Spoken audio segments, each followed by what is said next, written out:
नमस्कार दोस्तों, आप सभी का विश्व भारती चैनल में बहुत बहुत स्वागत है। हमारा नाम घनश्याम मुलानी है और हम आपके लिए हर समय नए नए एनालिसिस यानी ये जो खबरें आती हैं, जो जानकारी आती है, जो न्यूज आती है, उसका एक आकलन आपके लिए हम करते हैं। क्या है आज की नई जानकारी कि ये मालूम चल रहा है कि शरद पवार साहब ने एक नया खेल खेला है राजनीति में। खैर, उन्हें तो महाराष्ट्र की राजनीति में एक मंजा हुआ खिलाड़ी समझा जाता है। वो खुद एक सांसद मात्र हैं, लेकिन खेल खेलना उन्होंने नहीं छोड़ा। वो भारत के रक्षा मंत्री रह चुके हैं, वो भारत के कृषि मंत्री रह चुके हैं। कांग्रेस पार्टी के अंदर उनके साथ में खेल खेला गया, वो खेल अपनी जगह पर है। लेकिन जो कुछ उन्होंने अपने राजनीति के जीवन में सीखा पिछले 50-55 सालों में, उनकी उम्र आज के तारीख में कुछ 82 या 84 के आसपास है। 12 दिसंबर को उनका जन्मदिन होता है, लेकिन कहीं ऐसा तो नहीं है कि उनकी गाड़ी का नंबर भी बताया जा रहा है कि 12-12 होता है, लेकिन वो कहीं राजनीति में किसी के 12 तो नहीं बजा रहे। वो क्या खेल खेल रहे हैं, ये समझना बहुत जरूरी है। पिछले ही कुछ दिनों में, यानी पिछले महीने 23 अप्रैल 2022 को जो नवनीत राणा पर कार्रवाई हुई थी, गृह मंत्रालय जिन्होंने गिरफ्तार किया, होम डिपार्टमेंट ने, वो गृह मंत्रालय के अंडर है, उनके नीचे है। उन्होंने नवनीत राणा और उनके पति को किस गुनाह के लिए गिरफ्तार किया? उस गुनाह के लिए जो गुनाह उन्होंने किया ही नहीं। उन्होंने जो वक्तव्य किए थे वो वक्तव्य से वापस ले लिए। मातोश्री के बाहर जाकर के उन्होंने हनुमान चालीसा का जो पठन करना था वो भी उन्होंने रद्द कर दिया, क्योंकि उन्होंने ये कहा कि कल प्रधानमंत्री मुंबई का दौरा करने वाले हैं और उस हालात के अंदर कोई कानून और व्यवस्था का कोई प्रॉब्लम नहीं होनी चाहिए, कोई अड़चन नहीं होनी चाहिए, कोई गलत माहौल नहीं होना चाहिए। ऐसे पूरे परिस्थिति के अंदर भी उन्हें गिरफ्तार किया गया। उन्हें 12 या 14 दिन जेल में रहना पड़ा, यानी आर्थर रोड जेल हो या बाइकाला जेल और तलोजा जेल, ऐसे कुछ पूरा प्रकरण था, आर्थर रोड जेल वगैरह।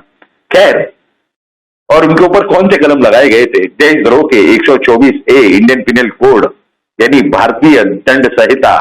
उसी भारतीय दंड संहिता के ऊपर शरद पवार साहब ने किस तरह से पलटी खाई थी, ये भी आप भली भांति जानते हैं कि क्या वक्तव्य दिए थे। इसके ऊपर हमने वीडियो भी बनाया है, लेकिन ये अपने आप में एक जगह, अलग जगह पर है। 2019 के जो संसदीय चुनाव हुए थे, उस समय यही श्रीमान राज ठाकरे साहब ये क्या कर रहे थे? अरे दाखवाते वीडियो दिखाइए। इस तरफ से भारतीय जनता पार्टी के खिलाफ वो प्रचार करते हुए दिखाई दिए थे, प्रधानमंत्री नरेंद्र मोदी के खिलाफ हो, गृह मंत्री अमित शाह के खिलाफ हो। इस तरह के पूरे हालात थे, पूरा माहौल था। और वही श्रीमान राज ठाकरे जी, महाराष्ट्र नवनिर्माण सेना के अध्यक्ष, वो आज हिंदुत्व की बात कर रहे हैं, हनुमान चालीसा की बात कर रहे हैं। वो कह रहे हैं कि मस्जिद के ऊपर लगे हुए भोगे गैर कानूनी हैं, उन्हें उतारा जाना चाहिए। स्वर्गीय हिंदू हृदय सम्राट बाला साहब ठाकरे जी की इच्छा थी कि रास्तों पर नमाज का पठन नहीं होना चाहिए, वो गैर कानूनी है, मस्जिद के भोंगे उतारे जाने चाहिए, और अगर जिस दिन हमारी सरकार आएगी हम तुरंत वो काम करेंगे। इस तरह के वक्तव्य, स्टेज पर भाषण हिंदू हृदय सम्राट बाला साहब ठाकरे जी ने किया हुआ था। उसकी एक वीडियो क्लिप भी इन्होंने वायरल की थी। खैर, जब उनकी सरकार, यानी उनके बेटे की सरकार है, उनके सुपुत्र की, उद्धव ठाकरे जी की, शिवसेना के आज के तारीख में वो प्रमुख हैं, वो इस तरह की कोई कार्रवाई करते हुए दिखाई नहीं दे रहे। ना वो रास्ते पर पढ़ी जाती हुई नमाज गैर कानूनी रूप से न उसे रोक रहे हैं, ना ही वो ये भोंगे उतारवाते हुए दिख रहे हैं। जहां तक नमाज का सवाल है, नवनीत राणा ने जो हाईकोर्ट में रिट पिटीशन फाइल की थी, उनके खिलाफ जो FIR है, उसमें जो कलम 124A है, उसको रद्द करने के लिए उसमें भी यही कुछ नोटिस आई है कि सार्वजनिक जगह पर धार्मिक पठन करने से दूसरे की आजादी पर उसका हनन होता है और साथ ही साथ दूसरे की आजादी पर अतिक्रमण होता है। ये नोटिंग होते हुए सरकार के बाजू में, यानी सरकार के पक्ष में निर्णय होते हुए भी उद्धव ठाकरे सरकार उस विषय में कोई कार्रवाई नहीं कर रही है। लेकिन ये खेल क्या चल रहा है? बिल्कुल ये जो ब्रिजभूषण शरण सिंह जो सांसद बताए जा रहे हैं उत्तर प्रदेश से, जिन्होंने राज ठाकरे साहब को चैलेंज किया था, उनके साथ शरद पवार के फोटो ये वायरल किए गए महाराष्ट्र नवनिर्माण सेना द्वारा ट्विटर पर और फेसबुक पर और व्हाट्सएप पर, ये दिखाते हुए कि ये जो बृजभूषण शरण सिंह है, ये देखने के लिए, यानी देखने में तो भारतीय जनता पार्टी के सांसद हैं, लेकिन ये काम क्या कर रहे थे? ये काम राज ठाकरे के खिलाफ रोज के रोज बयानबानी देखते हैं कि वो किस तरह से अयोध्या आते हैं, वो बिना माफी मांगे वो अयोध्या नहीं आ सकते हैं। 5 तारीख को 5 लाख लोग वहां जमा होंगे, वो मिलिट्री भी लेकर के आए, सेना भी लेकर के आए, तो हमारे लाशों के ढेर के ऊपर से जाना पड़ेगा। इस तरह के अलग अलग प्रक्षोभक किस्म के वो बयान करते हुए दिखाई दिए। वो और बात है कि पब्लिसिटी राज ठाकरे साहब की हुई, यदि जो महाराष्ट्र नवनिर्माण सेना, जिसके लिए कि बताया जा रहा था, ऐसे समझा जा रहा था कि ये पार्टी तो अब खत्म होने के कगार पर खड़ी है, उसकी पब्लिसिटी करके ये जो बृजभूषण सिंह है, इन्हें क्या लाभ हुआ?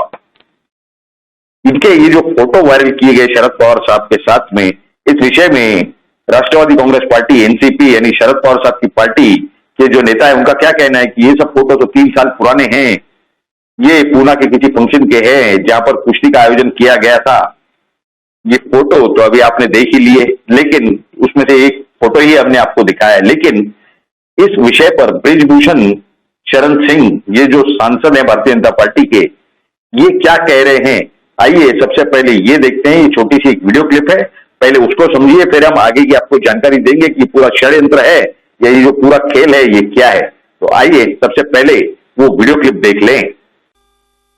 तो उनका यह मानना था कि हमने खेल के अंदर जो काम किया उसको लेकर के वो मेरी सराहना करते थे, और 3 दिन तक उनके कार्यकर्ताओं ने जो माला पवार साहब के लिए आती थी वो माला मुझे पहनवाते थे। मुझे इस बात का गर्व है और मेरे संबंध हैं।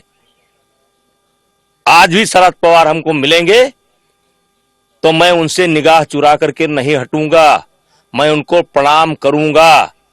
वो मेरे लिए एक अच्छे नेता हैं, उनसे राज ठाकरे को सीखना चाहिए, उनसे राज ठाकरे को सीखना चाहिए।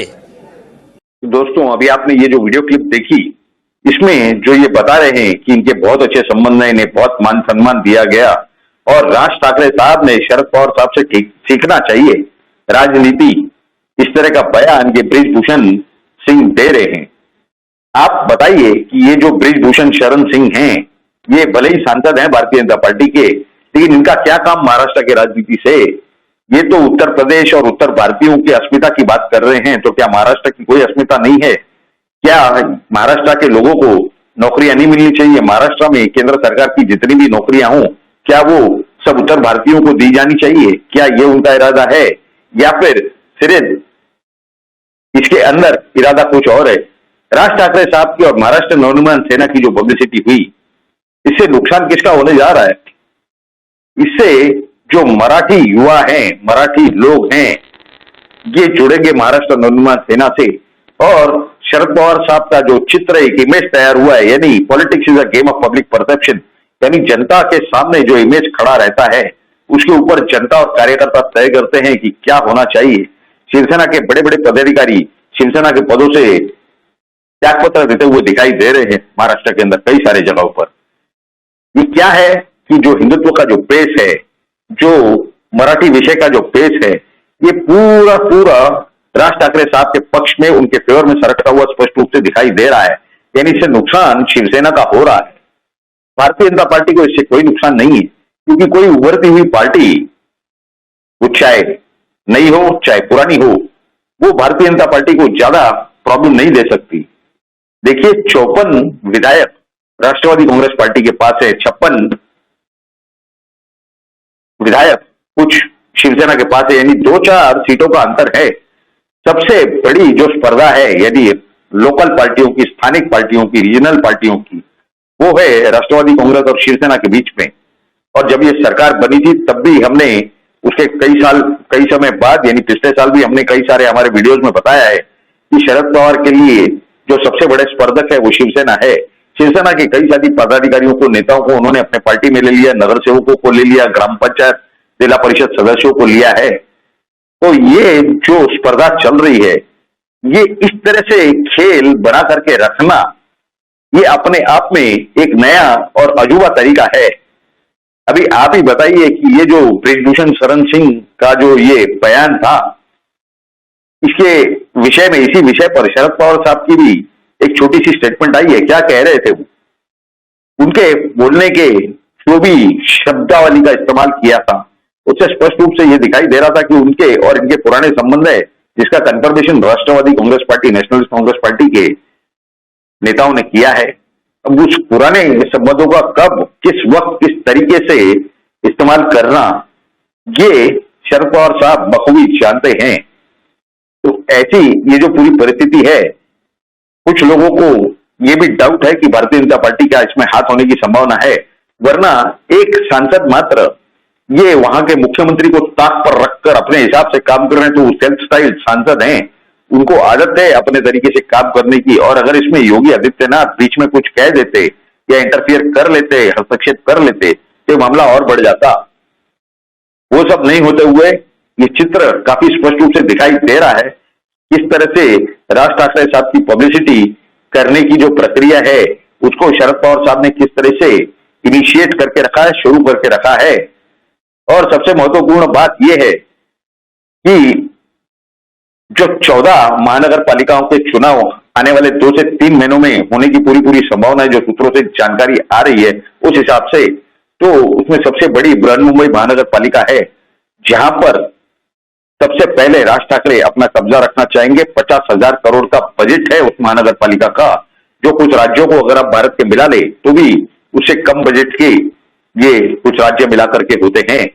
तो ऐसे पूरे परिस्थिति के अंदर आपकी क्या राय है, क्या नहीं है, ये जरूर आप नीचे कमेंट बॉक्स में हमें लिख करके तो बताएं। साथ ही साथ अगर आपको ये जानकारी अच्छी लगी हो तो जरूर इस वीडियो को लाइक करें और ज्यादा से ज्यादा शेयर करें। आप ही का विश्व भारती चैनल है, इसे जरूर सब्सक्राइब करें। आप सभी लोगों ने इस वीडियो को पूरा अंत तक देखा, इसके लिए आप सभी का बहुत बहुत धन्यवाद। भारत माता की जय, जय हिंद।